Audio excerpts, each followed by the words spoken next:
तुकाराम पंढरीनाथ भगवान की जय माऊली ज्ञानेश्वर महाराज की जय तुकाराम महाराज की जय शांती ब्रह्म एकनाथ महाराज की जय गुरुवर्य बंसी महाराज की जय सद्गुरु जोग महाराज की जय नमामि सद्गुरुं शान्तं सच्चिदानन्द विग्रहं पूर्ण ब्रह्म परानंद मीशमालंदी वल्लभं नमो सद्गुरु तुकया ज्ञानदीपा नमो सद्गुरु सच्चिदानंद रूपा नमो सद्गुरु भक्त कल्याण मूर्ती नमो सद्गुरु भास्करा पूर्ण कीर्ती अखंड मंडलाकारं व्याप्तं येन चराचरं तत्पदं दर्शितं येन तस्मै श्री गुरवे नमः जयांची किलिया स्मरण होय सकळ विद्यांचे अधिकरण तेची वंदू श्री चरण श्री गुरूंचे ते नमस्कारोणी आता या पुण्य पावन क्षेत्रामध्ये पैस खांबरूप साक्षात ज्ञानोबरायांच्या सन्मुख आपण भगवती ज्ञानेश्वरीचं चिंतन गेली 7 दिवस करतो आहोत. आज या ज्ञानेश्वरी चिंतन सोहळ्याचा शेवटचा दिवस आहे. ज्ञानेश्वरीतील 2ऱ्या अध्यायात आलेला शेवटचा भाग स्थितप्रज्ञाची लक्षणं जी अर्जुनाच्या प्रश्नाला उत्तर देताना भगवंतानं सांगितलेली आहेत त्याचा विचार आपण गेली 6-7 दिवस करत आहोत. काल आपण 65व्या श्लोकापर्यंत विचार करत आलो. त्यावर जे ज्ञानोबरायांचं भाष्य आहे त्यातील काही ओव्यांचा विचार आपण केला. एक ओवी काल आपली राहिलेली आहे.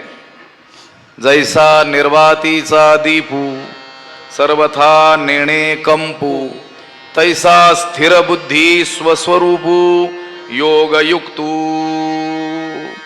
त्या प्रसादे सर्व दुःखानाम या श्लोकाचं विवरण ज्ञानोबरायांनी 4 ओव्यांमध्ये केलं. त्यातील 3 ओव्यांचा विचार आपण केला होता. ही जी ओवी राहिली होती यामध्ये ज्ञानोबरायांनी दृष्टांत देऊन तो स्थिरबुद्धी पुरुष स्थितप्रज्ञ पुरुष कसा असतो त्याचं वर्णन केलेलं आहे. जैसा निर्वातीचा दीपू ज्याप्रमाणे वायुरहित निर्वात वात म्हणजे वायू हवा ज्या ठिकाणी अजिबात कोणत्याही प्रकारचा वायू नाही हवा नाही अशा निवांत ठिकाणी असलेला जो दीप आहे दिवा आहे त्या दिव्याची जी ज्योत आहे सर्वथा कंपू नेणे मुळीच हलत नाही. कोणत्या ठिकाणच्या दिव्याची ज्योत मुळीच हलत नाही ज्या ठिकाणी अजिबात हवा नाही. निर्वात असं जे ठिकाण आहे त्या ठिकाणी असलेल्या दिव्याची ज्योत ज्याप्रमाणे अचल स्थिर असते अजिबात हलत नाही कंपायमान होत नाही.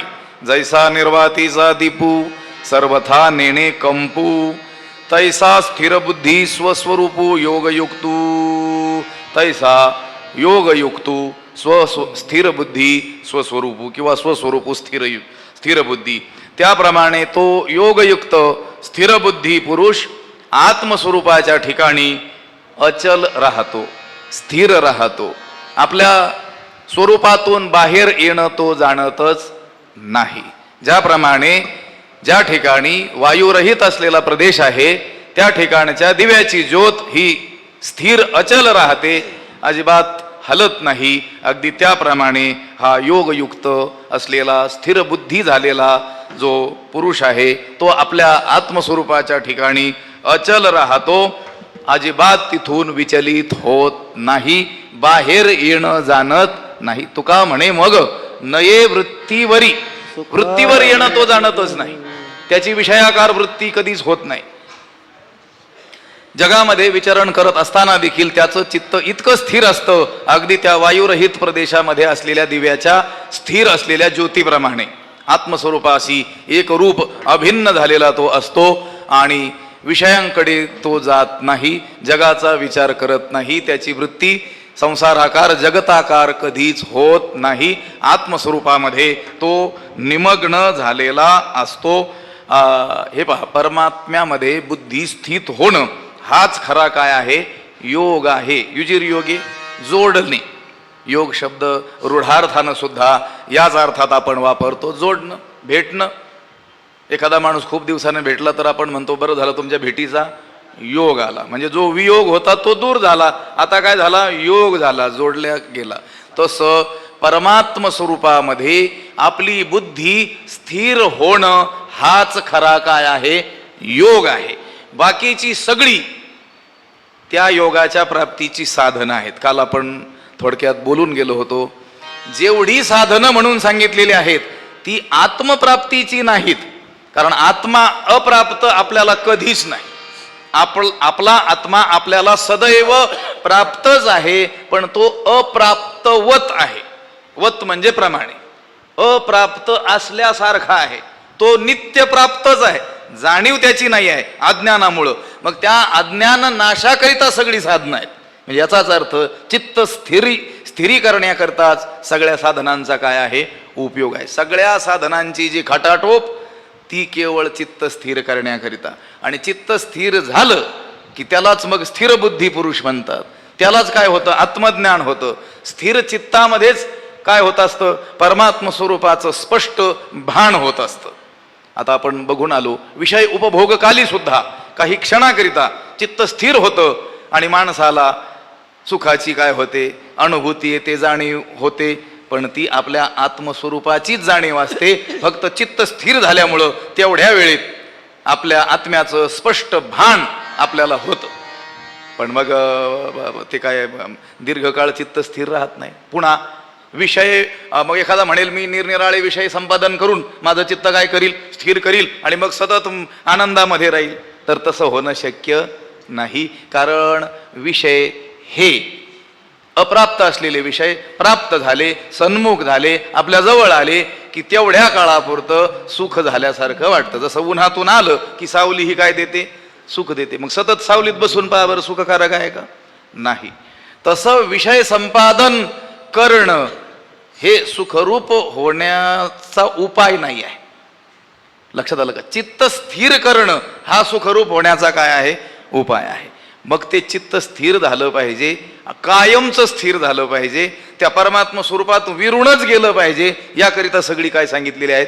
साधनं. नाहीतर आत्मा हा प्रत्येक जीवाचं स्वरूपच असल्यामुळं तो त्याला नित्य प्राप्तच आहे. त्याच्याहून त्याचा वियोग कधी झालेलाच नाही आहे, फक्त विसर पडलेला आहे अज्ञानामुळं. आणि ते अज्ञान दूरीकरणार्थ, चित्त स्थिरीकरणार्थ सगळी साधनं आहेत. हा जो महात्मा आहे, त्या स्थिरबुद्धी जो पुरुष आहे तो आपल्या स्वस्वरूपाच्या ठिकाणी नेहमी अचल राहतो, स्थिर राहतो. कधी तिथून त्याची वृत्ती बाहेर येतच नाही. तो ब्रह्मस्वरूपाशी अभिन्नतेला प्राप्त झालेला असतो. त्याची वृत्ती चंचल कशी होत नाही? उदाहरण दिलं, जैसा निर्वातीचा दीपू सर्वथानेने कंपू. ज्या ठिकाणी वातरहित, वायुरहित असा प्रदेश आहे त्या ठिकाणी असलेला दिवा, त्याची ज्योत अजिबात हलत नाही. त्याप्रमाणे हा जो स्थिर बुद्धी पुरुष आहे आपल्या आत्मस्वरूपाच्या ठिकाणी अचल राहतो.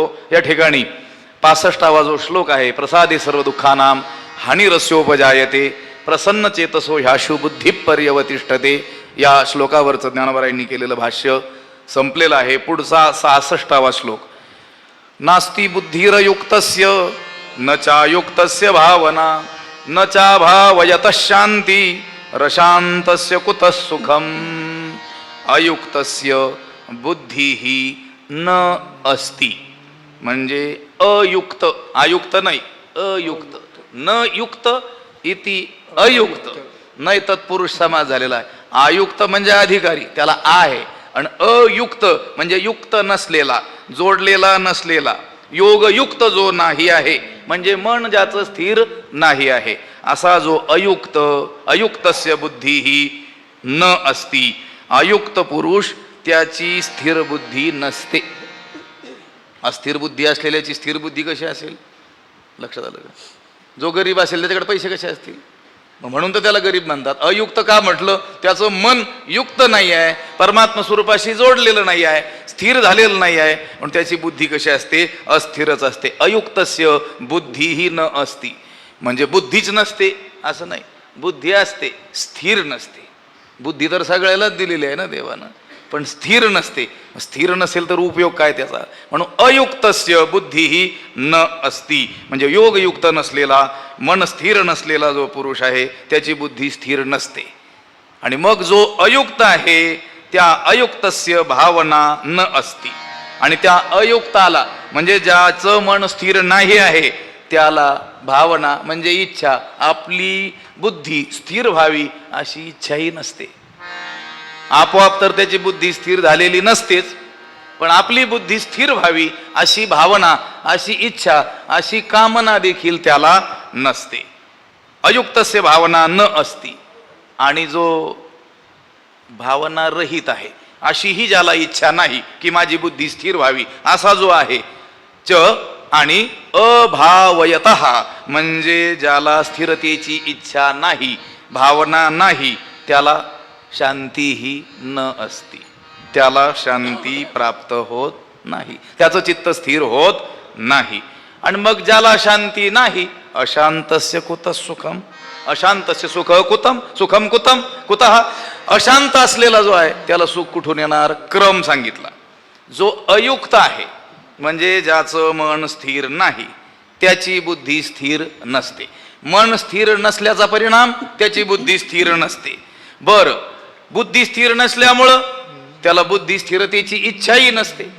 बरं, बुद्धी स्थिरतेची इच्छा नसल्यामुळं त्याला शांती नसते, आणि शांती नसल्यामुळं त्याला कुठलं आलंय? सुख. त्याला सुख नसतं. सुख हवा असेल शांती प्राप्त करा. शांती प्राप्त व्हावी असं वाटत असेल तर आपली बुद्धी स्थिर होण्याची इच्छा करा. बुद्धी स्थिर होण्याची इच्छा केली की बुद्धी आपोआप काय होईल? स्थिर होईल. आणि बुद्धी स्थिर झाली म्हणजे मग मनही काय झालं? त्याचं स्थिरच झालं. मन स्थिर झालं, बुद्धी स्थिर होईल. मन स्थिर नसेल तर बुद्धी स्थिर नसेल, बुद्धी स्थिर नसेल तर त्याला बुद्धी स्थैर्याची इच्छाही नसेल, बुद्धी स्थैर्याची इच्छा नसेल तर शांतीही नसेल, आणि शांती नसली तर त्याला काय असणार नाही? सुख. सगळ्याला हवं काय? सुख. मग ह्या श्लोकाचा विचार केला पाहिजे. मग आपल्याबद्दल म्हटलंय अशांतस्य कुतः सुखम. तुकाराम महाराजांनी तर सांगितलं, शांती परते नाही सुख, शांती परते नाही सुख, शांती परते नाही सुख, शांती परते नाही सुख. अवघेची दुःख, अवघेची दुःख,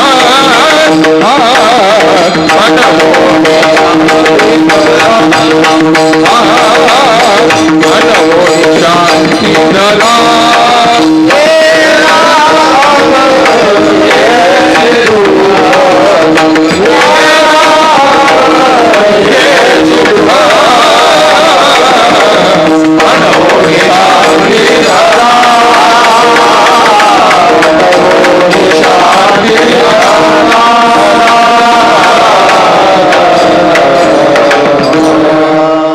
शांती परते नाही सुख. एर शांती होऊन जे वेगळं असेल दुसरं. एर अवघेची दुःख, म्हणून शांती धरा उतराल पैल तिरा. या भवनदीच्या पलीकडे जायचं असेल तर आपण काय करावं? शांत व्हावं. लक्षात आलं का? म्हणून शांती धरा उतराल पैल तिरा. शांती परते नाही सुख. अशांतस्य कुतः सुखम. जो अशांत आहे त्याला कसलं आलंय? सुख. म्हणून कमीत कमी जरी आत्ता आपल्याला बुद्धी स्थैर्य प्राप्त झालेलं नसलं तरी देखील बुद्धी स्थैर्य प्राप्त व्हावं अशी कमीत कमी काय असावी? जरी आत्ता आपल्याला ज्ञानेश्वरी कळत नसली तरी देखील ज्ञानेश्वरी कळावी अशी काय असावी? इच्छा असावी. इच्छा तेथे मार्ग.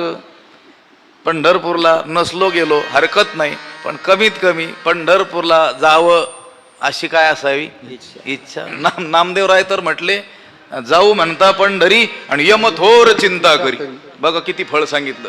एखादा जर म्हटला पंढरपूरला जावं की काय, यम त्याच्याबद्दल जो विचार करत होता याला वर आणून हाणतोच. आता यानं विचार करायला सुरुवात केलं पंढरपूरला जायचं, यमाला चिंता पडली, ग्राहक सुटलं म्हटले.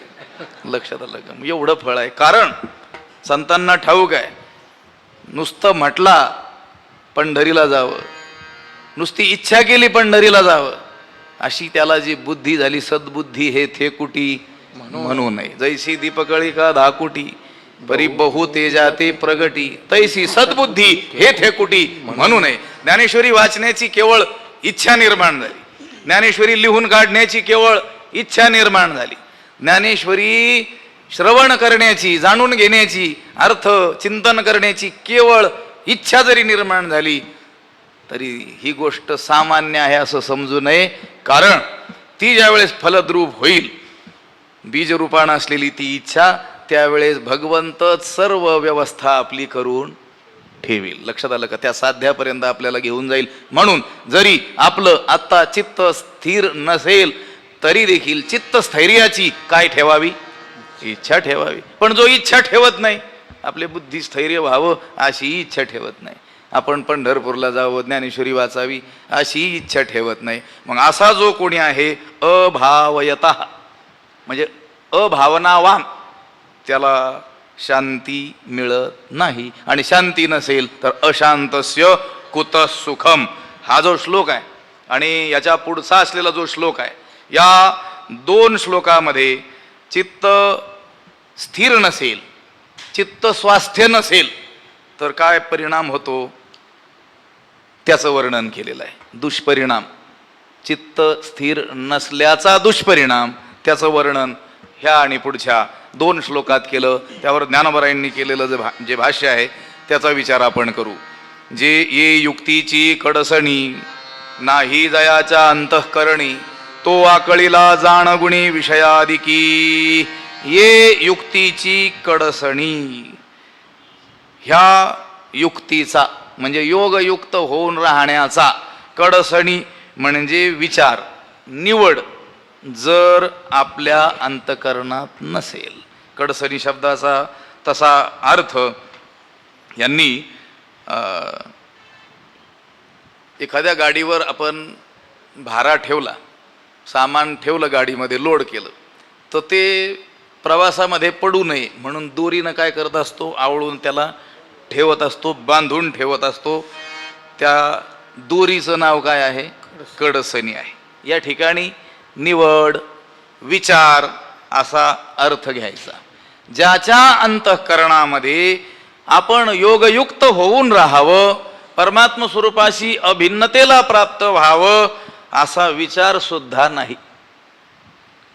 प्रत्यक्ष ज्ञानेश्वरी वाचणं, त्याचं चिंतन करणं ही पुढची गोष्ट, पण ज्याच्या मनात ज्ञानेश्वरी वाचावी असा विचार देखील नाही आहे, आता त्याला इलाजच नाही. मग त्याच्या पुढं शास्त्रही हात टेकतं, संतही हात टेकतात, देव सुद्धा काय करतो, त्याला हात जोडतो. कोपरापासून हात जोडण्याच्या पद्धती आहेत, लक्षात आलं का?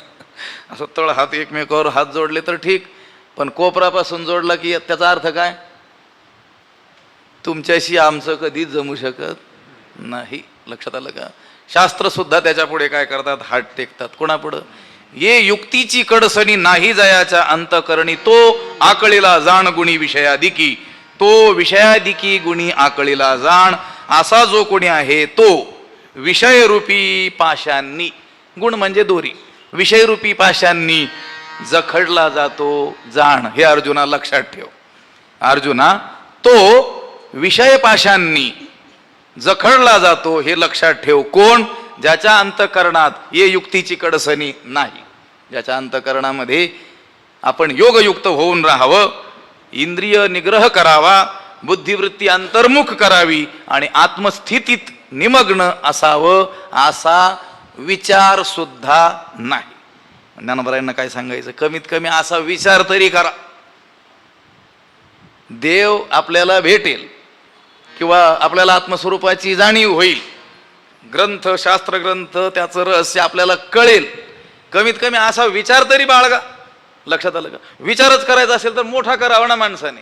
आता हे विस्तार होईल. सद्गुरू डॉक्टर महाराज सांगत असतात, कल्पनाच करायची, विचारच करायचा, तर माणसाने चांगला आणि मोठा विचार करावा.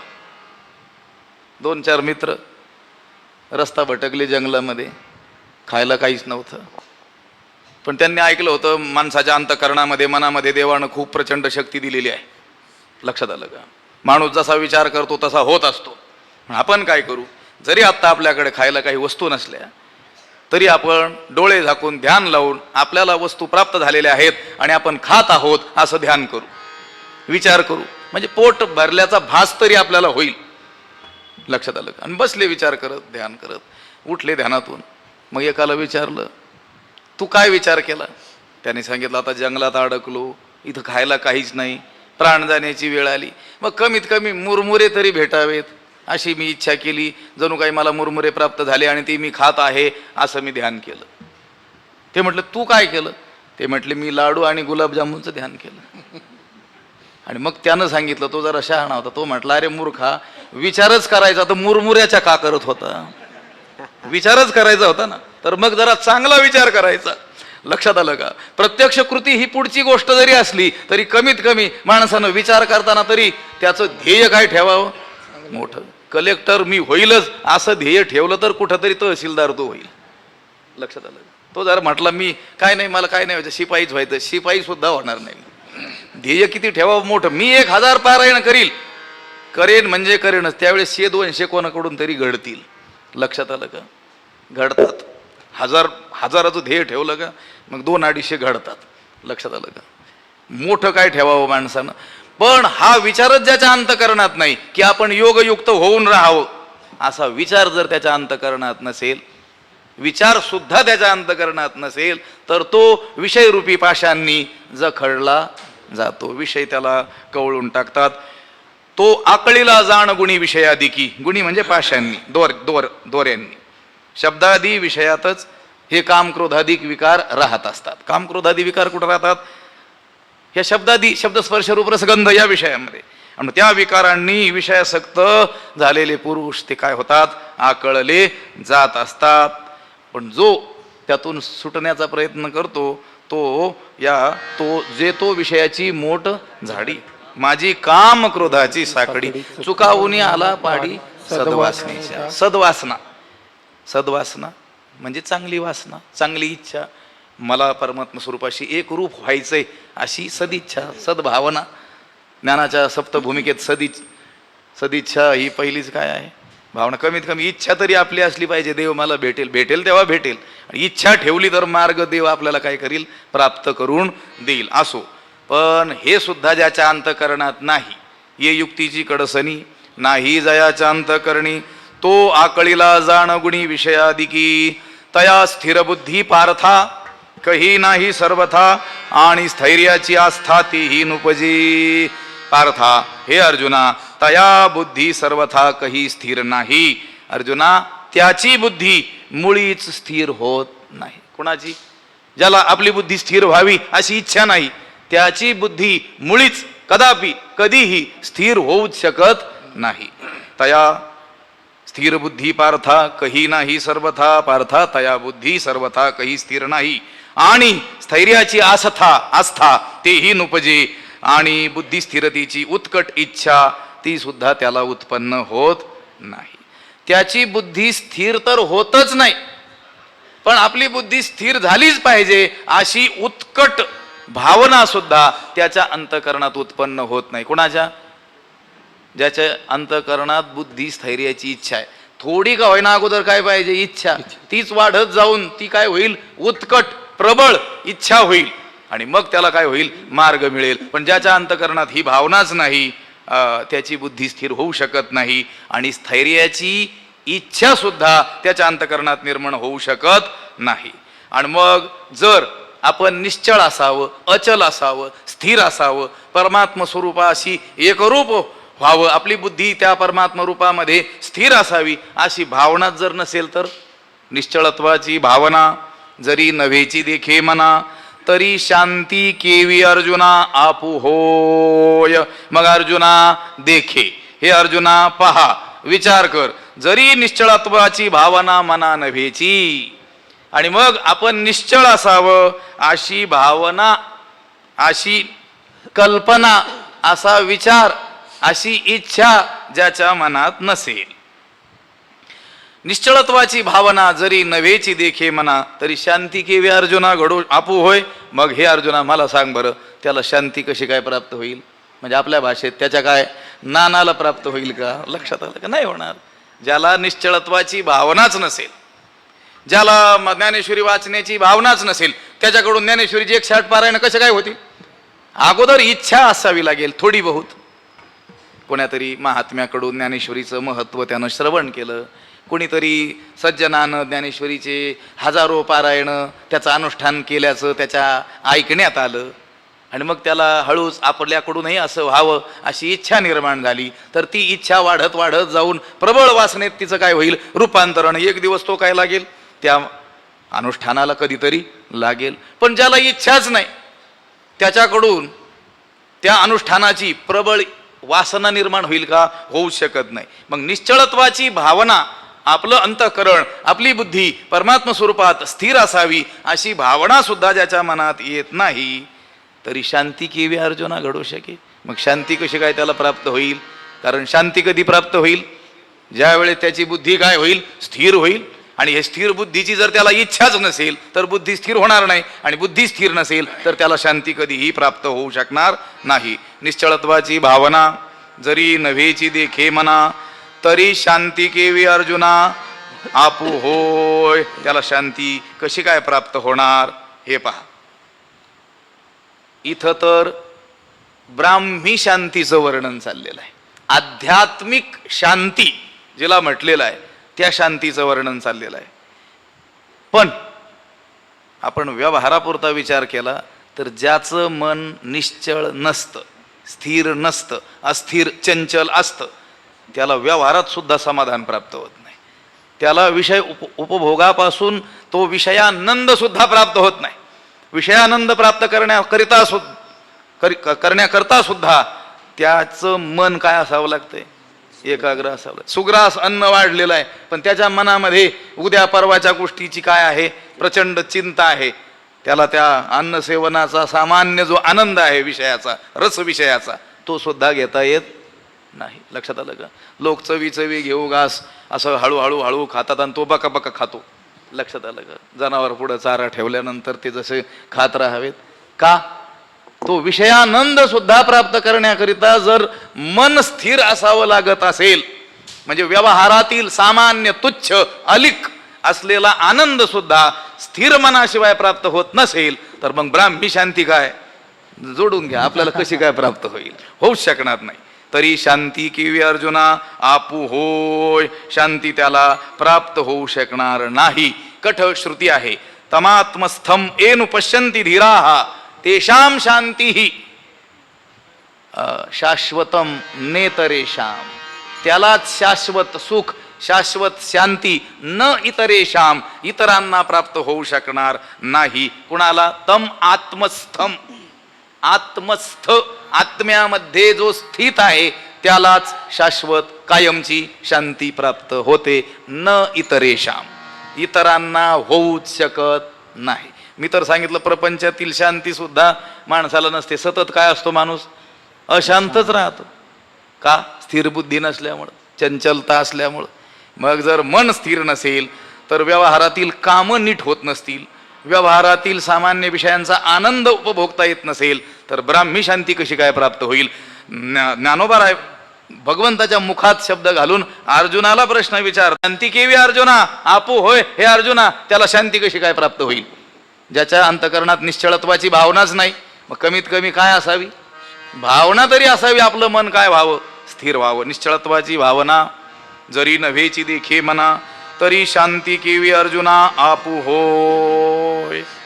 आणि मग आता त्याला शांतीच प्राप्त झालेली नसेल, शांतीचा जिव्हाळा त्याच्या अंतकरणात नसेल, तर मग त्याला सुख कसं काय प्राप्त होईल? आणि जेथ शांतीचा जिव्हाळा नाही तीथ सुख विसरोणी नरिगे कही, जैसा पापियाच्या ठाई मोक्षू नवसे. उदाहरण दिलं ज्ञानोबारायांनी, आणि ते उदाहरण, तो दृष्टांत म्हणजे शास्त्राचा सिद्धांत आहे. ज्ञानोबाराय सिद्धांताचे सुद्धा काय करून टाकतात, दृष्टांत करून टाकतात. आम्ही सांगत असतो, अन्य शास्त्रकारांनी पूर्ण आयुष्य खर्च करून त्या त्या शास्त्राचे जे सिद्धांत स्थापित केले, म्हणजे ज्या एका विशिष्ट विचारापर्यंत ते शास्त्रकार आयुष्यभर तप साधना करून पोहोचले, ज्ञानोबाराय त्यांचा तो सिद्धांत घेऊन त्याला दृष्टांतच करून टाकतात. कळालं तर पहा, तुम्हाला एक उदाहरण देतो. अत्यंत श्रीमंत माणूस, त्याची कल्पना करा, अत्यंत पराकोटीचा, म्हणजे तुमच्या गावाच्या जवळचा तो श्रीमंत नाही.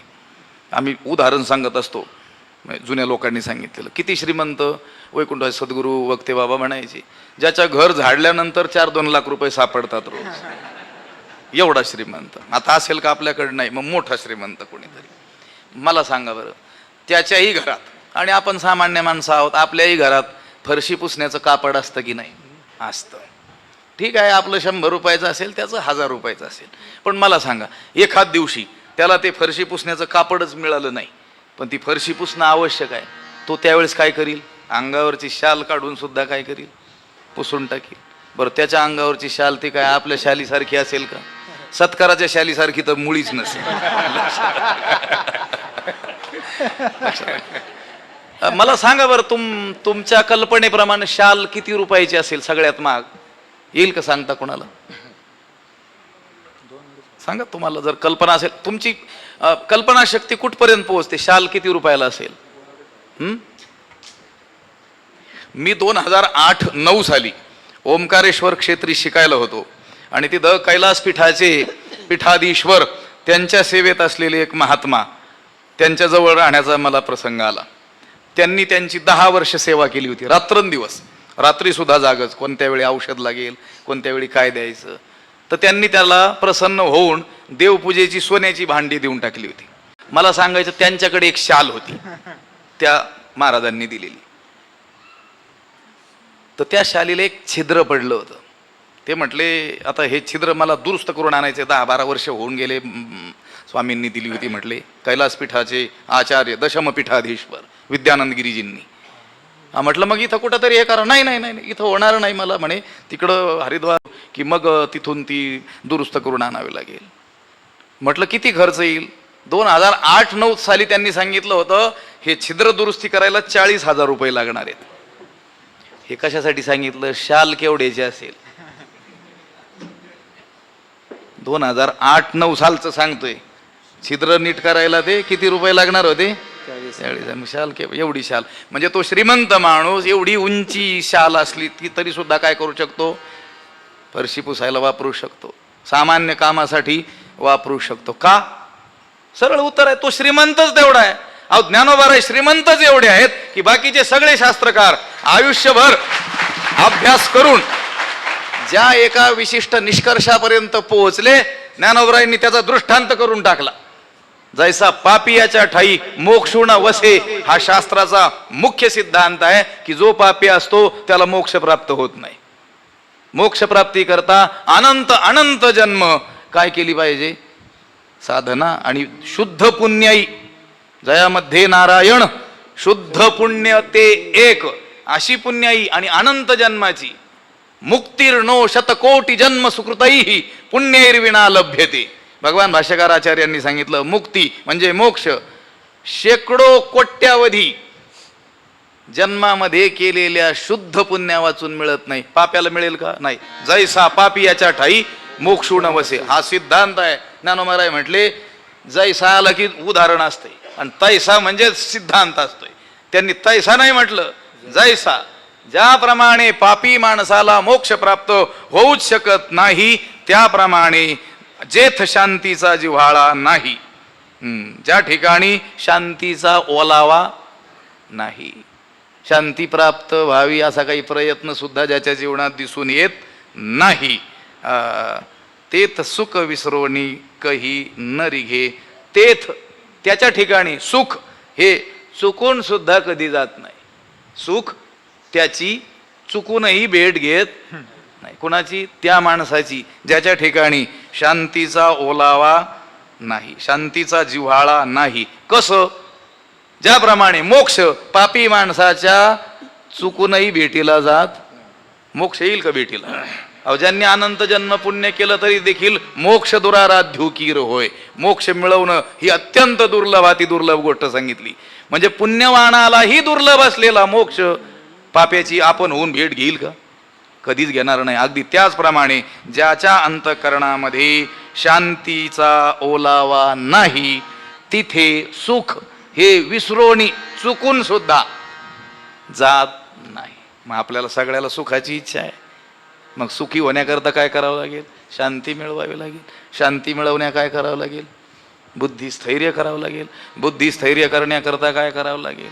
मन देखील स्थिर करावं लागेल. मन स्थिर होण्याकरता काय करावं लागेल? तशी इच्छा ठेवावी लागेल की आपलं मन काय झालं पाहिजे?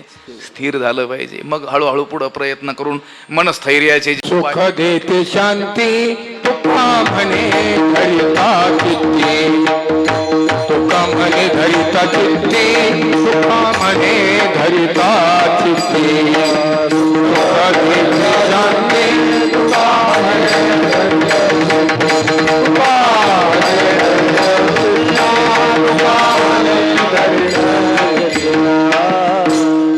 सुख तेथे सुख देते शांती तुका म्हणे धरिता चित्ती. शांती चित्ती धरिता सुख देते. शांती जर अंतःकरणात आपण धारण केली तर आपल्याला काय प्राप्त होईल? सुख प्राप्त होईल. आणि शांतीचा आणि जेथ शांतीचा जिव्हाळा नाही तीथ सुख विसरोणी नरिगे. रिगे म्हणजे प्रवेश करत नाही. नरिगे कही. कसं? जैसा पापियाच्या ठाई मोक्षू नवसे. आता उदाहरणं दिलेली आहेत पुढं. म्हटले सुखप्राप्ती होणारच नाही का अशांत माणसाला? भगवंतानं सांगितलं अशांतस्य कुतः सुखम. अशांत माणसाला कसलं आलंय सुख? मिळणार नाही का शांती? सुख मिळणार नाही का अशांत माणसाला? ज्ञानोबा आहे म्हटले मिळेल, पण हे असं घडेल तर. कालच्या सारखंच लक्षात आलं. असं अशक्य असलेलं शक्य होईल तर अशांत माणसाला काय होईल? सुख मिळेल. देखे अग्निमाजी घापती ती बीजे जरी विरुढती तरी अशांता सुखप्राप्ती घडो शके. देखे हे अर्जुना पहा. पहा म्हणजे विचार कर. अग्नी माझी बीजे घापती. अग्नीमध्ये विस्तवामध्ये बीज टाकली. पेरायला न्यायची बीज कुठं टाकली? अग्नीत टाकली. आणि मग ती जरी विरुढती आणि मग त्या अग्नीत टाकलेले कोळसा झालेले बीज काढले नेऊन पेरले आणि ते जर उगवले तर मग अशांता सुखप्राप्ती घडो शके. अशांत माणसाला सुख होईल. होईल का असं कधी? तू का बरायचं काय? बीज भाजूनी केली नाही आम्हा जन्म मरण नाही. आम्ही त्या जन्माचं कारण असलेली वासना रूपी बीज तेच भाजून टाकलं. म्हणजे भाजलेलं बीज जर उगवत नसेल, भाजतो कुठं आपण? तव्यावर. खाली अग्नीमध्ये तवा किंवा कढई आणि त्याच्यात थोडंसं त्याला अग्नी देतो आणि त्याला म्हणतो आपण भाजल्या गेलं. इथं भाजलेलं नाही म्हटले ज्ञानोबा आहे. अग्नी माझी घापती. विस्तवातच बीज टाकले आणि मग ते उगवले. काढून मग पेरले न उगवले असंही नाही, तिथंच उगवले. कुठं? चुलीतच. उगवेल का? ते म्हटले जेव्हा उगवतील तेव्हा अशांत माणसाला सुख होईल. लक्षात आलं? नक्की होईल. ज्ञानोबराय सांगतात खात्री बाळगा. ज्ञानोबराय खोटं बोलणार नाहीत. पण हे असं घडलं तर देखे अग्निमाजी घापती ती बीजे जरी विरुढती तरी अशांता सुखप्राप्ती घडो शकी. जैसी बीजे सर्वथा आहाळली ती सुक्षेत्री जरी पेरिली तरी न विरुढती सिंचली आवडे तैसी. जैसी बीजे सर्वथा आहाळली. पूर्णपणे बीज काय केली? जाळली, पोळली आणि मग ती नेऊन सुपीक जमिनीत पेरली. गाळ पेर. लक्षात आलं का? नदीच्या काठाला असलेल्या सुपीक जमिनीमध्ये, ज्या जमिनीबद्दल बोलताना लोक म्हणत असतात आमच्या जमिनी अशा आहेत माणूस पेरला तरी उगेल. पुरून पाहू नका, उगवणार नाही, जावं लागेल जेलमध्ये. लक्षात आलं का?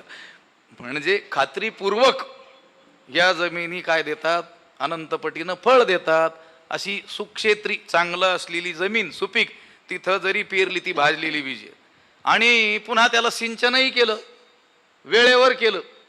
असं नाही आज द्यायचं होतं पाणी म्हणून आज जरा लग्नाला गेलो मग उद्या दिलं नाही.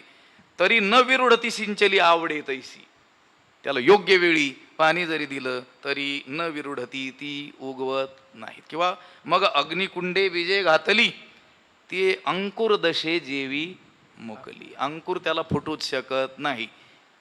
ही अशक्य गोष्ट आहे. पण असं शक्य झालं तर, जर आणि तर, असं शक्य झालं तर काय होईल? अशांता सुखप्राप्ती घडू शके. अशांत माणसाला काय होईल? सुखप्राप्ती होईल. याचा अर्थ अशांत माणसाला सुखप्राप्ती होऊच शकत नाही. म्हणजे अशांत माणसाला सतत काय असतं? सुख नाही. सुखाच्या विरोधी काय आहे मग? दुःखच. मग याचा अर्थ चित्त स्थिर असेल तर शांती, शांती असेल तर सुख, चित्त अस्थिर असेल तर अशांती, आणि अशांती असेल तर दुःख. याचाच अर्थ दुःखाचं मूळ कारण काय आहे? मनाचं अस्थिरपण, मनाचं अयुक्तपण. मन युक्त असेल तर शांती, मन युक्त असेल तर सुख, आणि मन अयुक्त असेल तर दुःख. म्हणून अयुक्तपण मनाचे, तेची सर्वस्व दुःखाचे. या कारणे इंद्रियांचे दमन निकी. म्हणून मनाचे अयुक्तपण, तेची दुःखाचे सर्वस्व. म्हणून मनाची चंचलता, मनाचं अयुक्तपण, युक्त नसणं, चंचल असणं, अस्थिर असणं, स्वैर असणं, अस्वाधीन असणं, तेची सर्वस्व दुःखाचे, तेची दुःखाचे सर्वस्व, तेच दुःखाचं मूळ कारण आहे. दुःखाचं मूळ कारण मनाचं अस्थिर असणं हे आहे. आता आपल्या प्रत्येकाला दुःख प्राप्त आहे, आणि ते दुःख प्राप्त आहे आणि कुणाला नको आहे. बरं, केवळ नको आहे एवढंच नाही, तर त्याच्या नाशार्थ प्रयत्न चालू आहेत. बरं, केवळ सामान्य प्रयत्न नाही, रात्रंदिवस त्याच्यासाठीच प्रयत्न चालू आहेत. मनुष्यच नव्हे, कोणताही जीव जी जी प्रवृत्ती करतो ती सगळी प्रवृत्ती ही दुःख नाशार्थच आहे. सुखार्थात सर्वभूतानां मता सर्वा प्रवृत्तया. सगळ्या जीवांच्या सर्व प्रवृत्ती सुखप्राप्तीसाठी आणि प्राप्त असलेल्या दुःखाच्या नाशाकरिता आहेत. म्हणजे आपल्या प्रत्येकाला दुःख प्राप्त आहे, आणि ते दुःख आपल्याला कोणालाही नको आहे, आणि ते दुःख नष्ट व्हावं म्हणून आपण सगळेजण प्रयत्न करतो आहोत, भरमसाठ प्रयत्न करतो आहोत. पण ते दुःख पूर्णपणे गेलं असा आपल्याला एकालाही अनुभव नाही. याचा अर्थ आपण दुःख नाशाचे योजत असलेले उपाय हेच मुळी काय झालेले आहेत? चुकलेले आहेत. आपण दुःख नाशासाठी करत असलेले उपाय हे संतांनी दुःखाचे उपाय म्हणून सांगितलेले आहेत. येरती माईके दुःखाची जनिती. आणि आपले उपाय काय चाललेले आहेत? धन म्हणजे पैसा, प्रतिष्ठा, सन्मान, नावलौकिक, धनधान्यादी, घर, गुरढोर हे मिळवणं, हे कशाचे उपाय मानलेत आपण? सुखाचे. याला सुख साधन मानले आपण. आणि शास्त्रानं सांगितलं, जे जे सुख साधनाच्या अधीन असतं त्यालाच दुःख म्हणतात. कळलं तर पहा. यत् सुखम साधनाधीनम दुःखमेव तदोच्यते. जे सुख साधनांच्या अधीन आहे, म्हणजे काहीतरी केल्यानं, काहीतरी मिळवल्यानं प्राप्त होणार आहे, त्याला दुःख म्हटलेलं आहे. शास्त्रकाराच्या सुखाच्या आणि दुःखाच्या काय आहेत? व्याख्या जरा वेगवेगळ्याच आहेत. किंबहुना सोय जीवात्मयाची लाहे, तेथ जे होय तया नाम सुख. अजून एक व्याख्या, आणि ऐशी अवस्था न जोडता पार्था, जी जे तेची सर्वथा दुःख जाण. सुखाची आणखी एक व्याख्या केलेली आहे, आठवली होई तर सांगा. त्यालाच काय म्हटलेलं आहे? सुख. ज्ञानोबा म्हणतात किंब आत्मप्राप्ती जीवाला होईल तेच काय आहे? सुख आहे. आणि याच्या व्यतिरिक्त जे जे आहे ते सर्वस्व काय आहे? सर्वस्वी काय आहे? दुःखच आहे. आणि आपण सुखप्राप्तीसाठी जे उपाय करतो, शास्त्रानं त्याला दुःखाचे उपाय मानलेले आहेत. आणि मग दुःखाचे उपाय करून सुख कसं काय आपल्याला प्राप्त होईल? पेड़ बीज बोय बबूल का, आम कहा से खाय. कबीरांनी काय म्हटलं? बीज लावलं बाभळीचं आणि वाट पाहत बसला, आता मी पुढच्या उन्हाळ्यात आमरसच खाणार आहे. कसं काय मिळेल आमरस? पेरी कडू जिरे. हा, जे भेटी जीवाशी होय. आत्म्याची जीवाची भेट झाल्यानंतर तिथं जे होतं ते सुख का ते सुख गा ते गा किरीटी.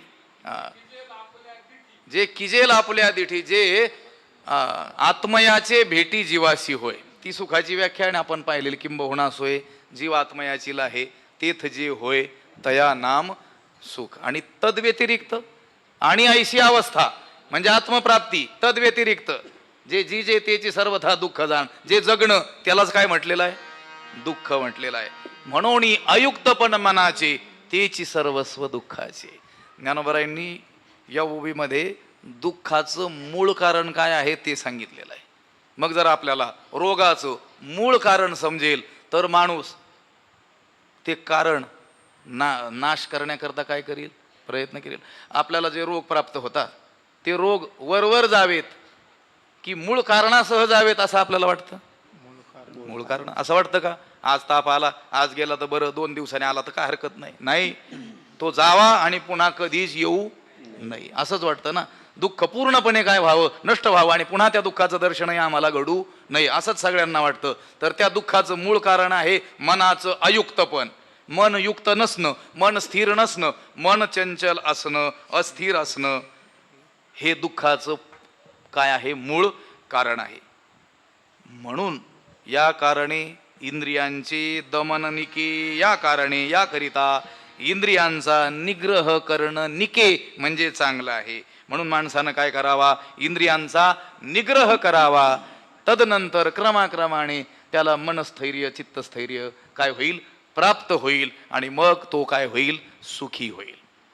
दुःखाचं मूळ कारण आज एवढंच घेऊन जा. दुःखाचं मूळ कारण काय, मनाचं अस्थिर असणं.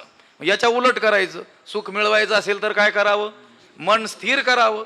बरं, मन स्थिर लौकिक कारणांनी होणार नाही, लौकिक उपायांनी होणार नाही.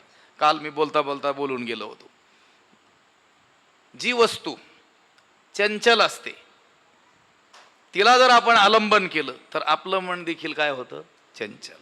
आणि जी स्थिर असते तिचा विचार आपण केला, तिचं चिंतन केलं तर आपण काय होतो, मन देखील स्थिर होतं. मग मला सांगा, आपण स्थिर असलेल्या परमात्म्याचं चिंतन अधिक करतो की असत जड दुःख रूप अस्थिर असलेल्या जगाचं चिंतन अधिक करतो? जगाचं चिंतन अधिक. आता हे इथं मी बसलो या स्टेजवर, हे स्टेज जर असं हलणारं असतं आणि त्याचा मी आश्रय केला त्यामुळे मला देखील काय व्हावं लागलं असतं, डोलावलं. आता हे पक्का आहे, स्थिर आहे म्हणून त्याच्यावर बसलो त्यामुळे मी देखील काय आहे, स्थिर आहे. तसं आपण मनानं आश्रय ज्या वेळेस संसाराचा घेतो, संसार स्वभावता चंचल आहे. संसरती इति संसार, सरकतो तो, म्हणून तर त्याला काय म्हटलं, संसार. असा सरकतो की तो सरकतो हे देखील कळू देत नाही. लक्षात आलं. अत्यंत वेग हा स्थिरतेचा भ्रम निर्माण करतो. शास्त्राचा काय आहे, सिद्धांत आहे. ओबी सांगा मला. ही पृथ्वी फिरते आहे, स्वतः भोवती फिरते, स्वतः भोवती फिरता फिरता सूर्याभोवती फिरते. मग पडत का नाही आपण, आपल्याला कळत का नाही आपण फिरतोय म्हणून. ती अत्यंत वेगानं फिरते आणि अत्यंत वेगानं फिरणं, अत्यंत वेग स्थिरतेचा भ्रम निर्माण करतो. शास्त्राचा काय आहे, सिद्धांत. भौतिक शास्त्राचा सुद्धा सिद्धांत आहे. ती भिंगरी असते, मुलं ती भिंगरी खेळतात आणि अशी जमिनीवर अशी फेकतात, त्यावेळेस ती वेगानं फिरत असते पण ती स्थिर आहे असा काय होत असतो, आपल्याला भास होत असतो. भिंगोरी जमिनीवर पडते आणि असं वाटतं की तिथं ती रोवली, स्थिर आहे. अगदी त्याचप्रमाणे ही सृष्टी विनाशाकडे चाललेली आहे, वेगानं चाललेली आहे, पण वेग अधिक असल्यामुळं आपल्याला कळत नाही. आपलं देखील क्षणक्षणानं आयुष्य काय होतंय, नष्ट होतंय. म्हातारपणाकडं, वृद्धत्वाकडं, मृत्यूकडे आपण चाललेलो आहोत, पण अजूनही आपण म्हातारे झालो अशी जाणीवच नसते बहुतेकांना. लक्षात, जे पारमार्थिक नसतील त्यांना बरं का. जे रोज आपल्या संत वाङ्मयाचं चिंतन करतात, संत रोज आपल्याला जाणीव करून देतात आणि त्यांच्या वचनांवर विश्वास असल्यामुळं आपल्याला लक्षात येतं की आपण काय झालो, आता म्हातारे झालो. ते एक प्रमाण आहे पहा, जरा कर्णमुळी सांगो आली गोष्टी, भेटी जवळ आली. जरा कर्णमुळी, जरा म्हणजे वृद्धत्व म्हणजे म्हातारपण, हे कानाजवळ येऊन आपल्याला सांगतं तू आता म्हातारा व्हायला लागला, सावध हो म्हणून. कोणत्या रूपानं, केस पिकण्याच्या रूपानं. जरा कर्णमुळी सांगो आली गोष्टी, मृत्यूची भेटी जवळ आली. तुझ्या मृत्यूचा समय जवळ आला म्हणून सावध हो म्हणून असं सांगतात. त्या दशरथानं आरशामध्ये आपल्या कानाजवळचा पिकलेला एक केस पाहिला आणि हे राज्य रामाच्या स्वाधीन करावं असा काय केला, निर्णय घेतला. आताच्या दशरथाचे सगळे केस पिकतात,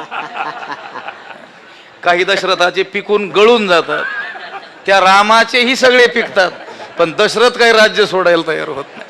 असं विनोदाचा विषय आहे, लक्षात आलं का? जे संत वाङ्मयाचं अखंड चिंतन करतात अशी माणसं सोडली तर बाकीची वृद्धत्वाकडे झुकलेली माणसं सुद्धा आपण वृद्ध झालो आहोत हे मानायला तयार होत नाहीत. त्यांची चूक नाही, कारण हा वेगच इतका आहे की त्या वेगामुळं स्थिरत्वाचा काय झाला, भ्रम झालेला आहे. गोष्ट काय आहे, जी गोष्ट स्थिर आहे तिचं अवलंबन आपण केलं, तिचं चिंतन मनानं जर केलं तर आपलं मन देखील काय होईल, स्थिर होईल.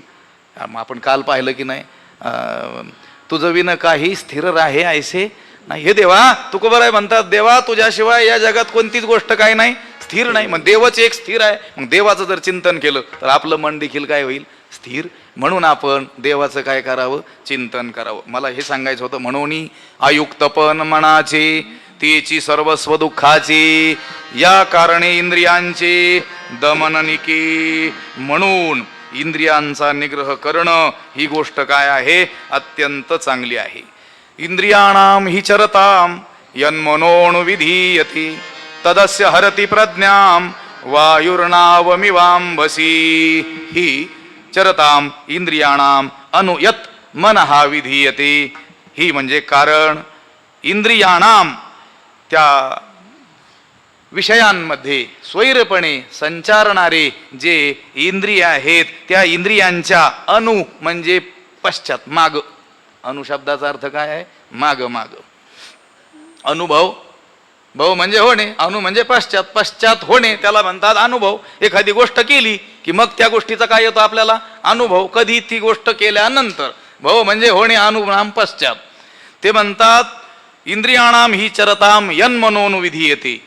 विषयांमध्ये स्वैरपणे संचारणारे जे इंद्रिय आहेत त्या इंद्रियांच्या मागोमाग हे मन काय करतं, जातं. मन हे त्या इंद्रियांचं काय करतं, अनुसरण करतं, त्यांच्या काय करतं, मागं जातं. मन म्हणतं मार्ग दावणी गेले आधी कोण, हे इंद्रिय, आणि त्यांच्या मागोमाग जातं. लक्षात आलं का? कारण इंद्रियांच्या स्वैरपणे विषयांमध्ये संचरण करणाऱ्या इंद्रियांच्या मागोमाग हे मन जातं. कसं, ज्याप्रमाणे पाण्यामध्ये वारा हा नावेला वाटेल तिकडे घेऊन जातो.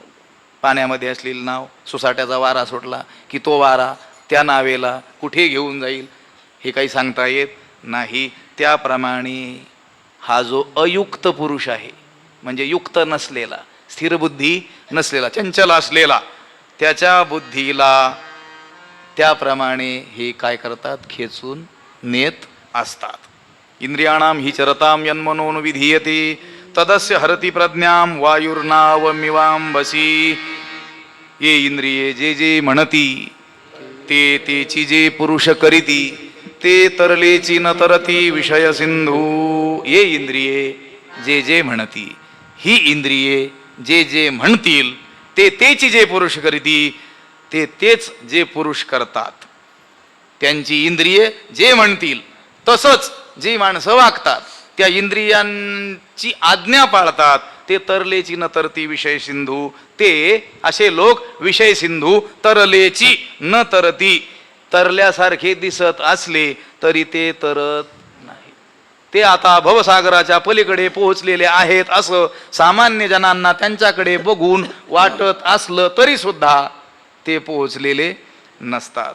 ही इंद्रिये जे जे म्हणती ते तेची जे पुरुष करीती ते तरलेची, तरलेची म्हणजे तरल्यासारखे दिसत असले तरी, न तरती विषय सिंधू, हा विषय सागर ते तरुण जात नाही. हे पहा, तुकाराम महाराज म्हटले पाण्यातून नदीच्या पलीकडे जायचं असेल तर नावेचा काय करावा, आश्रय करावा. पण ती नाव जर दगडाची केलेली असेल तर त्या दगडाच्या नावेचा आश्रय केला तर माणूस पलीकडे जाईल का बुडून जाईल, पार पलीकडे जाईल. खूप इतका जाईल की दिसणारच नाही. लक्षात आलं का? जाणता बैसलो दगडाचे नावे, तिचा तो स्वभाव प्राण घ्यावा. जाणून बुजून दगडाच्या होडीत जर बसलं तर तिचा स्वभावच आहे, दगडाचा स्वभाव आहे. पाण्यात काय होतो, तो बुडतो. यालाही घेऊन काय होतो, बुडत असतो. म्हणून इंद्रियांचं ऐकायचं नाही. पण जे लोक इंद्रिय जसं म्हणतील तसं करतात ते तरल्यासारखे दिसत असले तरी देखील तरलेले नसतात. हे इंद्रिय जे जे म्हणती ते तेची जे पुरुष करती, ते तरलेची न तरती विषय सिंधू.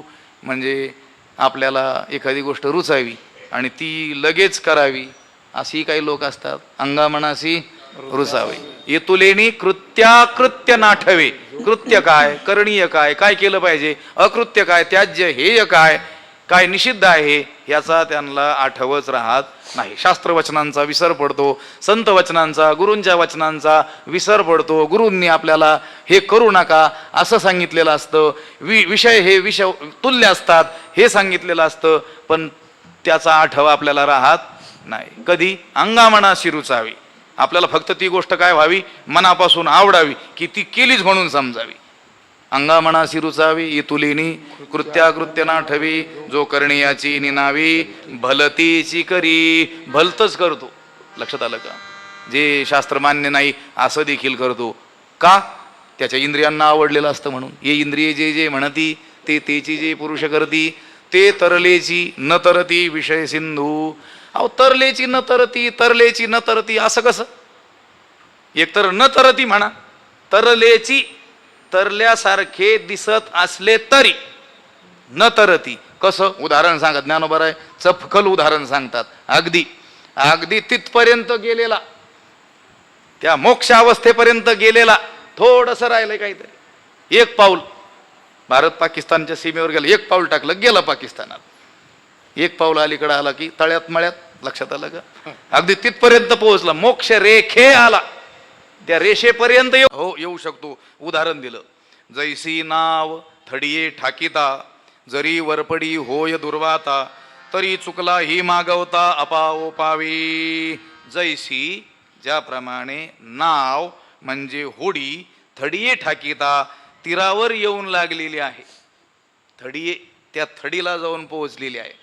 पाण्यातील नदीतील नाव या कडेची त्या कडेला त्या तीराला जाऊन पोहोचलेली आहे. माणसं त्या नावेत बसले. नाव चालवणाऱ्याने ती नाव वल्हावत तिथपर्यंत काय केली, नेली. आता तिथून ते उतरून पैल तीराला आपापल्या कामाला जाणार. तिथपर्यंत नाव पोहोचली. आता सगळ्यांनी सुटकेचा निश्वास सोडला की आता आपल्याला कोणत्याच प्रकारची भीती नाही. पण त्यांनी उतरून जाण्याच्या अगोदर सुसाट्याचा वारा सुटला. लक्षात आलं का? वेगानं वारे वाहू लागले तर काय होईल? तरी चुकलाही म्हणजे आता बुडण्याची भीती कोणत्याही प्रकारची राहिलेली नसताना असा जो मागवता अपाओ पावे, पुन्हा काय होतो, संकटाला काय होतो, प्राप्त होतो. तो टळलेला अपघात पुन्हा ओढवतो. लक्षात आलं का? नदीच्या या टोकापासून पलीकडे जाणं काय आहे, अत्यावश्यक आहे. त्या नदी वेगानं वाहणारी नदी आहे, तिच्यात भोवऱ्या आहेत, खडक आहेत, सगळं आहे. पण त्या नाव चालवणारं आपल्याला बरोबर सुरक्षित त्या पलीकडे नेऊन घातलं. पण अजून नाव तीराला लागली पण तू तिथून उतरून गेलो नाही, तरी देखील आपण पूर्णपणे सुरक्षित इथं पोहोचलो असं समजायचं कारण नाही. कुठपर्यंत? त्या नावेतून उतरून पलीकडे उतरून जाईपर्यंत. नाव तीराला गेली पण जर सुसाट्याचा वारा सुटला, जरी वरपडी होय दुर्वाता, दुर्वात म्हणजे प्रतिकूल वारा, म्हणजे ज्या बाजूला ती नाव गेलेली आहे त्या बाजूला वाहणारा वारा नाही, जिकडून नाव आलेली आहे तिकडं वाहणारा वेगानं उलट वारं सुटतं. बऱ्याच जणांना उलट वारं असं थेट शेवटी सुटतं. लक्षात आलं का? काय करावं त्याला? जैसी नाव थडिये ठाकिता, जरी वरपडी होय दुर्वाता, तरी चुकलाही म्हणजे आता संकट टळलं असं म्हणता म्हणता अपाओ पावे, अपघात पुन्हा ओढवतो. ज्ञानोबा म्हणतात, ज्यांनी सर्व संग परित्याग केला, असंग निसंग जे झाले, जे असता संगू सांडिती, असलेला संघ म्हणजे घरादाराचा, गृहाधिकांचा, पत्नी पुत्राधिकांचा, मातापित्यांचा संघ, नोकरी रे संग राहे रे निश्चळ असं ऐकलं त्याने. त्याच्यामुळे यांचा काय केला, सगळ्यांचा संघ टाकून दिला. जे असता संगू, असता शब्दाकडे लक्ष द्या. असलेला संघ, जन्मजात लाभलेला तो संघ त्यांनी काय केला, टाकून दिला. आणि तेची संसर्गू करिता न धाती, आणि तेच मोठा संघ करण्याला घाबरत नाही. त्या काल बोललो होतो की नाही मी परवा, बंध शब्द आणि त्याला सम उपसर्ग जोडून संबंध शब्द. बंध शब्द नको वाटतो. एखादा जर म्हटलं हे फार बंधनात आहेत, मला काही शिव्या देतो का, तू फार मुक्त आहेस का. पण जर आपण म्हटलं यांचे फार संबंध आहेत, म्हणजे जास्त बंधनात आहे. लक्षात आलं का. तसं असता संगू सांडिती आणि तेची संसर्गू करिता न धाती. 10-5 लोकांचा आपला पूर्वीचा असलेला संघ सोडला आणि आता मात्र तो म्हणतो माझा 4000 लोकांशी संबंध आहे. तेची संसर्गू करिता न धाती वनवासी ही सेविती जनपदाते. वनवास म्हणजे वनात जाऊन वास्तव्य ज्या साधकांनी केलं, नको लोकांमध्ये, बहु एकांतावरी प्रीती जया जनपदी खंदी मनुष्याकारे जाण मूर्ती ज्ञानाची तो बहु एकांतावरी प्रीती का जनपदी खंती. लोकात राहणं त्याला आवडत नाही, म्हणून एकांतात कुठं गेला, वनात. तिथं साधना केली. पण मनामध्ये विषय चिंतन चालू असल्यामुळं तिथून मुंबईत जाऊन आश्रम टाकला मोठा. वनवासी ही सेविती जनपदाते. जनपद म्हणजे मोठं शहर, ज्याला आता आपण जिल्हा म्हणतो, त्याला जनपद शब्द आहे संस्कृत भाषेमध्ये.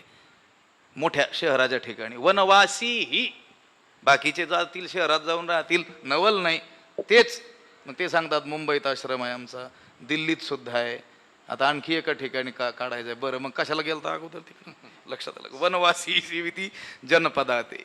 जैसी नाव थडिये ठाकिता जरी वरपडी होय दुर्वाता तरी चुकला ही मागवता आपाओ पावे. हे उदाहरण दिलं बरं. तैसी प्राप्ते ही पुरुषे इंद्रिये लाळिली जरी कौतुकी तरी आक्रमीला देख दुःखे संसारिके किंवा जाण दुःखे संसारिके, दोन्ही पाठ आहेत. तैसी प्राप्ते ही पुरुषे, त्याप्रमाणे आत्मानुभव प्राप्त झालेला जो पुरुष आहे त्यानं जरी इंद्रिये कौतुके लाळिली, जर त्याने इंद्रियांचे सहज लाड केले. कोणी, आपण सामान्यांनी नाही, प्राप्तेही. आता त्याला आत्मप्राप्ती झालेली आहे असं म्हटलं जातं. अशा प्राप्त पुरुषानं सुद्धा इंद्रियांचं कौतुक केलं, लाळिली. इंद्रिये लाळिली जरी कौतुकानं, बरं मुद्दाम नाही, कौतुकानं त्यानं लाळली. तरी आक्रमीला देख दुःखे संसारिके, तरी संसार दुःखानं तो व्यापल्या जातो. लक्षात आलं का. संसार दुःख त्याची पाठ सोडत नाही. कोणाची, प्राप्ते ही पुरुषे. आपल्या मागं तर लागलेलंच आहे लाकूड घेऊन संसार दुःख, पण जो प्राप्त झाला असं मानलं जातं, प्रचंड साधना करून त्या स्थितीपर्यंत तो आलेला आहे. पण त्यानं जरी कौतुकानं इंद्रियांचे लाड केले तरी आक्रमीला जाण दुःखे किंवा देख दुःखे संसारिके. हे अर्जुना पहा, तो सुद्धा या संसार दुःखानं काय केल्या जातो, व्यापल्या जातो. संसार दुःख त्याच्याही पाठीशी लागतं. काल परवा ओवी सांगितली होती तुम्ही. म्हणून इंद्रिये की जाणते निपुरुखी लाळा विना कौतुके आदी करुणी हागा सर्पेशी खेळो येईल की व्याघ्र संसर्ग सिद्धी जाईल सांगे हाला हाल जिरेल सेविलिया काही देखे खेळता अग्नी लागला. ते म्हटले खेळता खेळता लागला, आम्ही काय मुद्दाम लावला का. अरे खेळता खेळता लागला काय, मुद्दाम लागला काय. तुम्ही राख रांगोळी झाल्याशिवाय राहणारच नाही. तो म्हटला मी कौतुकानं इंद्रियांचे लाड पुरवले. कौतुकानं पुरव की मुद्दाम पुरव, सर्वनाश झाल्याशिवाय राहणार नाही. देखा खेळता अग्नी लागला मग तो न सावरे जैसा उधवला. खेळता खेळता अग्नी लागला आणि तो भडकला, मग तो न सावरे, मग काय तो आटोक्यात येत नाही. तैसा इंद्रिया लळा दिधला भला नो. हे अगदी त्याप्रमाणे इंद्रियांचे लाड पुरवलेलं चांगलं नाही कोणी, आपण तर नाहीच. प्राप्ते ही पुरुषे, ही शब्दाकडे ध्यान द्या. तैसी प्राप्ते ही पुरुषे इंद्रिय लाळिली जरी कौतुके तरी आक्रमीला देख दुःखे संसारिकी. 350व्या ओवीपर्यंत आपण आलो. 25 ओव्या राहिलेल्या आहेत. 10च ओव्या आत्तापर्यंत आपण घेतल्या. थोडंसं भजन करू आणि राहिलेल्या ओव्या सरळ सरळ ज्ञानदेव तुकाराम, ज्ञानदेव तुकाराम, ज्ञानदेव तुकाराम. ज्ञानदेव तुकाराम ज्ञानदेव तुकाराम ज्ञानदेव तुकाराम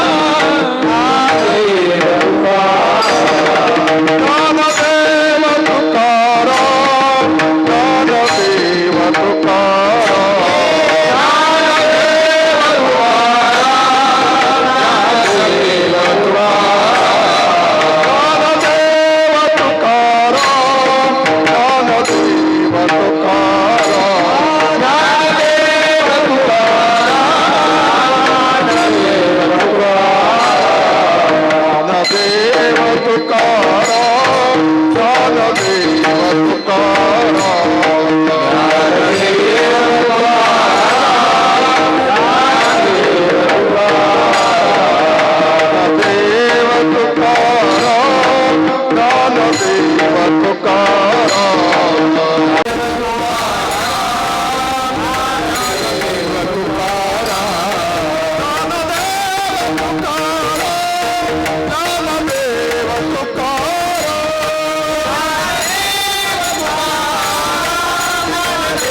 सदुसष्टाव्या श्लोकाचं भाष्य ज्ञानोबारायांनी केलेलं, त्याचा विचार आपण केला.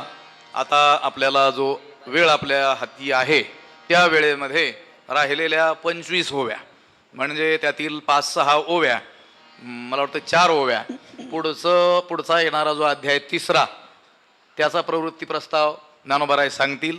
तर 20 ओव्या, 20 किंवा 21 ओव्या अजून स्थितप्रज्ञाचं काय आहे वर्णन आहे. आता ते स्थितप्रज्ञाचं वर्णन स्थिरतेनंच व्हायला पाहिजे खरं तर, पण आता आजचाच दिवस असल्यामुळं त्याचा वेगानं आपण विचार करूया. तस्माद्यस्य महाबाहो निगृहीतानि सर्वशः इंद्रियाणि इंद्रियार्थेभ्यस् तस्य प्रज्ञा प्रतिष्ठिता.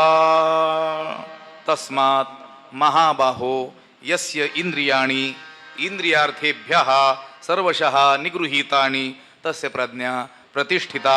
या श्लोकाचा अर्थ असा होतो, तस्मात म्हणून महाबाहो हे अर्जुना, अर्जुनाचं नाव आहे महाबाहू, अनेक नाव आहेत.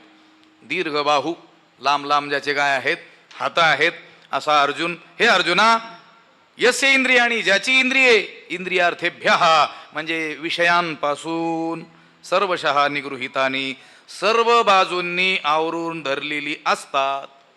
म्हणजे हे अर्जुना, म्हणून हे अर्जुना, ज्याने आपली इंद्रिये विषयांपासून सर्व बाजूंनी आवरून धरलेली असतात, तस्य प्रज्ञा प्रतिष्ठिता, त्याची बुद्धी आत्मस्वरूपामध्ये स्थिर झालेली आहे असं समज. अर्जुना, तू जाणून घे की त्याची बुद्धी आत्मस्वरूपामध्ये स्थिर झालेली आहे. कुणाची? ज्याने विषयांपासून आपली इंद्रिये सर्व बाजूंनी काय केलेले आहेत, आवरून धरलेले आहेत. थोडीशी सुद्धा ढील त्या इंद्रियांना ज्यानं दिलेली नाही. पूर्णपणे इंद्रिय निग्रह ज्याने आपल्या जीवनात केलेला आहे, हे अर्जुना, तो स्थितप्रज्ञ आहे असं जाणून घे.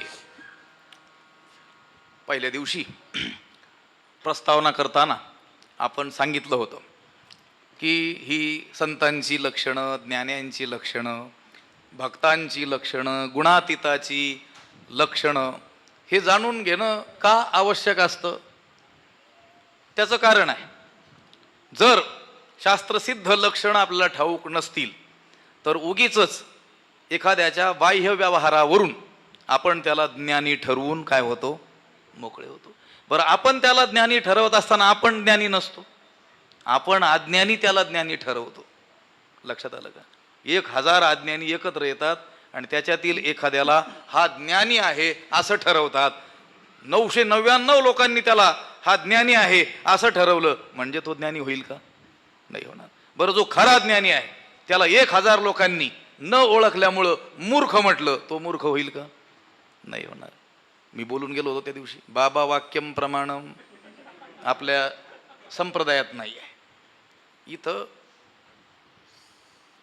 बाप दाखव नाहीतर श्राद्ध घाल, आणि असाच संप्रदाय ठेवला पाहिजे. ती जबाबदारी तुमच्यावर आहे. लक्षात आलं? सर्वस्वी जबाबदारी कोणावर आहे सांगू का? माझ्या मते तर 99% जबाबदारी तुमच्यावरच आहे. लक्षात आलं का? कुणाचं ऐकावं, कुणाचं ऐकू नये. तैसे खळामुखे न करावे श्रवण, अहंकारे मन विटाळले, तुकाराम महाराजांनी सांगितलं. जो खलत्व भावाला प्राप्त झालेला आहे, मग तो शास्त्रज्ञ का असे ना, एखादा म्हणजे शास्त्र जाणणारा का असे ना, अहंकार त्याच्या ठाई असेल तर त्याच्या मुखातून श्रवण करू. तुकोबर स्पष्ट सांगत असतात. आणि हरिदासा मुखे हरिकथा. हरिकथा कोणाच्या मुखातून आहे का? हरिदास. पण हरिदास कोण हे कळलं पाहिजे ना. लक्षात आलं का? त्याचं नाव हरिदास, आडनाव हरिदास, किंवा आम्ही हरीचे दास आहोत असा ढिंडोरा जगात पिटवलेला असेल, पण त्याला हरिदास समजून त्याच्या मुखातून श्रवण आपण केलं तर लाभ काय होईल आपल्याला? स्वविश्रांतीम न जानाती परशांती करोती किम. तोच विश्रांतीला प्राप्त झालेला नाही ना, आपल्याला काय डोंबल्याची शांती आणून देईल का? मी बोललो, एक वाक्य बोललेलो असेल कदाचित ह्याच काळामध्ये, सुखाभिलाषेनं विषयांच्या दारामध्ये भिकेचा कटोरा घेऊन नित्य जो उभा आहे तो आपल्याला नित्य सुखाचा मार्ग कसा काय सांगू शकेल? तोच सुखाला प्राप्त झालेला नाही. तोच अजून इंद्रिय आणि इंद्रियांच्या विषयामध्ये सुख शोधत असेल. आत्मसुखाचा कोणताही अनुभव त्याला नसेल. शास्त्र कृपा, आत्मकृपा, गुरुकृपा, ईशकृपा इत्यादी कृपा कोणत्या त्याला प्राप्त झालेल्या नसतील. गुरुचं सौख्य ज्याला प्राप्त झालेलं नसेल, गुरुंकडे शिकणं वेगळं, त्यांच्याकडे राहणं वेगळं, त्यांचं सौख्य प्राप्त होणं ही गोष्ट वेगळी आहे. त्यांनी पूर्णपणे कृपा केलेली नसेल, मग तो भला शास्त्रज्ञ शास्त्रकार जरी असेल तरी त्याच्या मुखातून श्रवण करून आपल्याला लाभच होणार नाही. म्हणून कोण ज्ञानी, कोण स्थितप्रज्ञ, कोण महात्मा, कोण जीवनमुक्त हे शास्त्रावरून आपल्याला जाणता आलं पाहिजे. म्हणून तर प्रयत्न भगवंतानं अर्जुनाला किती ठिकाणी सांगितलंय. इथं स्थितप्रज्ञाची लक्षणं सांगितली, पुढं भक्ताची लक्षणं सांगितली, ज्ञानाची लक्षणं सांगितली, त्रिगुणातीताची लक्षणं सांगितली. या निमित्तानं ज्ञानी पुरुषाची काय सांगितली? लक्षणं सांगितली. कशासाठी? की अशा ज्ञानी पुरुषाचा आश्रय करून तू आपल्या जीवनाचं कल्याण करून घे. असो, ज्यांनी विषयांपासून आपली इंद्रिये पूर्णपणे आवरून धरलेली आहेत, हे अर्जुना, तो स्थितप्रज्ञ आहे असं समज. म्हणून आपुली आपण पिया, जरी ये इंद्रिये ती आया, तरी अधिक काही धनंजया सार्थकासी. हे धनंजया, हे अर्जुना, म्हणून जरी आपली ये इंद्रिये, जर आपली ही इंद्रिये आपण पिया आया येती, आपल्या स्वाधीन होतील, आपल्या ताब्यात येतील, आपल्या तंत्राने वागतील. कोण? इंद्रिये. तरी अधिक काही सार्थक असे, याच्यापेक्षा काही साफल्य आहे का? याच्यापेक्षा मोठं सार्थक जीवनात आहे का? याच्यापेक्षा मोठा पराक्रम आहे का? याच्यापेक्षा काही साध्य तुम्हाला जगात आहे का? हेच सगळ्यात मोठं साध्य, हेच मोठं सगळ्यात साफल्य आहे. हीच सार्थकता आहे की इंद्रिये पूर्णपणे आपल्या काय व्हावीत? वश व्हावीत, आपल्या स्वाधीन असावीत. तशी तर इंद्रियांची दिनेना आम्ही केलो नारायण. इंद्रियांच्या स्वाधीन असणं यात कोणताही पुरुषार्थ नाही. त्या इंद्रियांना आपल्या स्वाधीन करणं हा काय आहे? पुरुषार्थ आहे.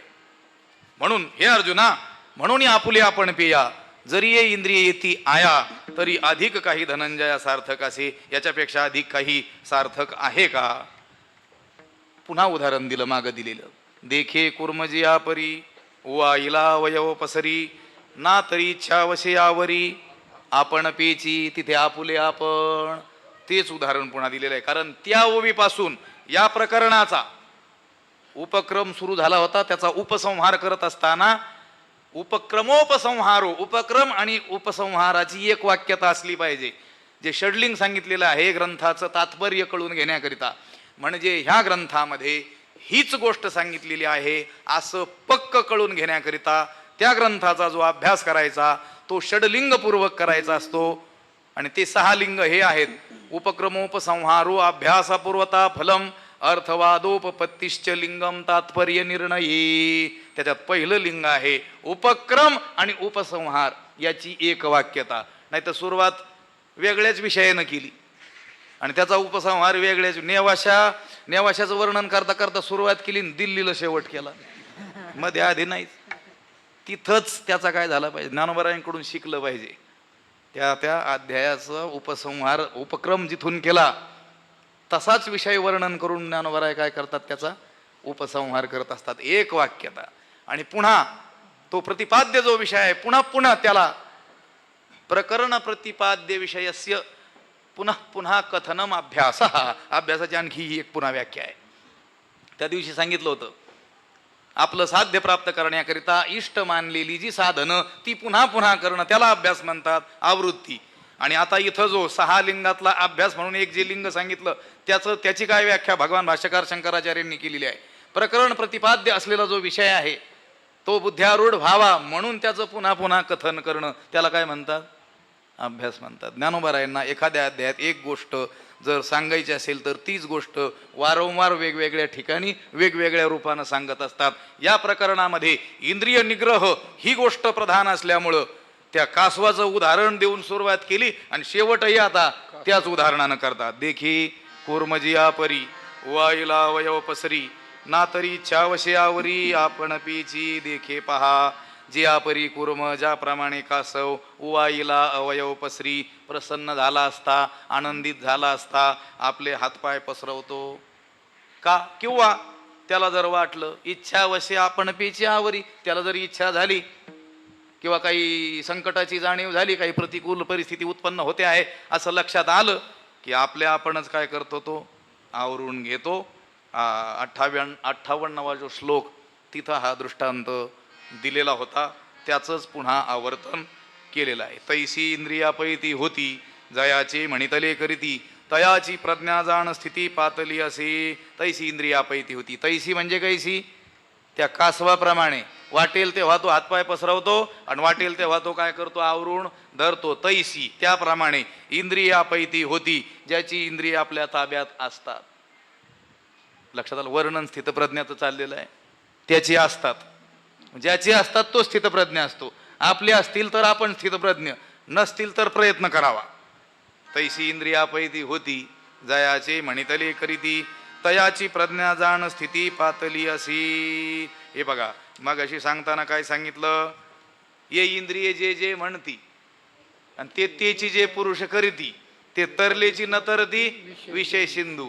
हे विषयी माणसाचं वर्णन. आणि इथं तैशी इंद्रियापैती होती आणि जयाचे म्हणितले करती, तिथं त्या विषयी माणसाचं वर्णन आहे. तो इंद्रिय म्हणतील तसं करतो आणि हा म्हणेल तसं इंद्रिय करतात. तैसी इंद्रियापैती होती जयाचे म्हणितले करीती, तयाची प्रज्ञा जाण स्थिती पातली असी. त्याची प्रज्ञा स्थिरतेला प्राप्त झालेली आहे असं जाणून घे. हे अर्जुना, तू असं समजून घे, असं लक्षात ठेव की त्याची प्रज्ञा स्थिरतेला प्राप्त झालेली आहे, ज्याच्या स्वाधीन ही इंद्रिये झालेली असतात. आता आणिक एक गहन पूर्णाचे चिन्ह अर्जुना तुझ सांगेन परिसपा. अर्जुना, आता पूर्णाचे आणिक एक गहन चिन्ह तुझ सांगेन परिसपा. अर्जुना, आता पूर्णत्वाचे, जो पूर्णतेला प्राप्त झालेला आहे, स्थितप्रज्ञ भावाला प्राप्त झालेला आहे, त्याला ओळखण्याचं आणखी एक चिन्ह, गूढ लक्षण तुला सांगतो. ते तू काय कर, ऐक. आणखी एक चिन्ह, आता शेवट करायचं आहे की नाही, तर आणखी एक त्याला ओळखण्याचं चिन्ह मी तुला सांगतो. गहन चिन्ह, गूढ चिन्ह. ते काय असं उघड उघड दिसणार नाही, पण सूक्ष्मतेनं विचार जर आपण केला तर आपल्या नक्की लक्षात येईल. असं एक गूढ सूक्ष्म असलेलं त्याला ओळखण्याचं चिन्ह हे अर्जुना आणखी एक मी तुला सांगतो. लक्षपूर्वक काय कर, तू ऐक. या निशा सर्वभूतानां तस्याम जागृती संयमी, यस्याम जागृती भूतानी सा निशा पश्यतो मुने.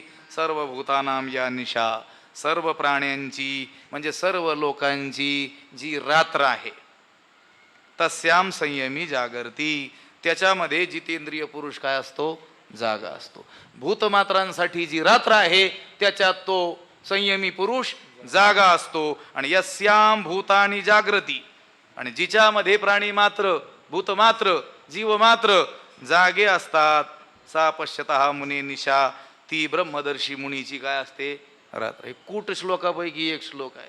याचा सरळ जर अर्थ घेतला तर असा होईल, जो रात्री जागतो दिवसा झोपतो तो स्थितप्रज्ञ आहे. कारण सामान्य माणसं दिवसा जागे असतात. इथं म्हटलं जी प्राणी मात्रांची रात्र म्हणजे आपली रात्र, 10 वाजता झोपतात, सकाळी 4, 5, 6ला उठतात, त्याच्यात जो जागा असतो. आणि जी प्राणी मात्रांचा दिवस म्हणजे ज्याच्यात प्राणी मात्र जागे असतात, ती याची काय असते, रात्र. म्हणजे आपण उठलं की तो झोपतो आणि आपण झोपलं की तो उठतो, तो स्थितप्रज्ञ. असं होऊन जाईल जर त्याचा सरळ अर्थ केला तर. लक्षात आलं का? मग सरळ अर्थ शाब्दिक निघत नसेल तर लक्षणेने काय करावा लागतो, अर्थ करावा लागतो.